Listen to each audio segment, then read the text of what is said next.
కాకినాడ జిల్లా పిఠాపురం అసెంబ్లీ నియోజకవర్గంలో నామినేషన్ల పరిశీలన పూర్తయింది. మొత్తం 23 మంది అభ్యర్థులు 35 సెట్ల నామినేషన్లు దాఖలు చేశారన్నారు ఎన్నికల returning officer Ramasundar Reddy.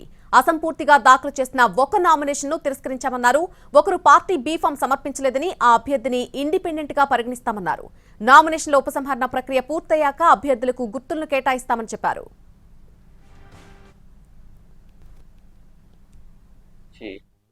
Scrutiny అయిపోయిందండి. టోటల్గా మనకు 23 మంది candidates 35 sets of nominations file చేయడం జరిగింది.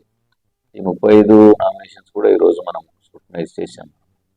దీంట్లో ఒక క్యాండిడేట్ మనకి సబ్స్టిట్యూట్ క్యాండిడేట్గా మనకు వేయడం జరిగింది. So main candidate nomination accept చేయడంతో substitute candidate part 1 of the nomination paper ఒకటే ఫిల్ చేయడంతో సబ్స్టిట్యూట్ క్యాండిడేట్ నామినేషన్ రిజెక్ట్ చేశాము. మిగతా 34 సెట్స్ కరెక్ట్గా ఉన్నాయి. అంటే 22 మంది క్యాండిడేట్స్ నామినేషన్స్ కరెక్ట్గా ఉన్నాయి. అవన్నీ యాక్సెప్ట్ చేయడం జరిగింది.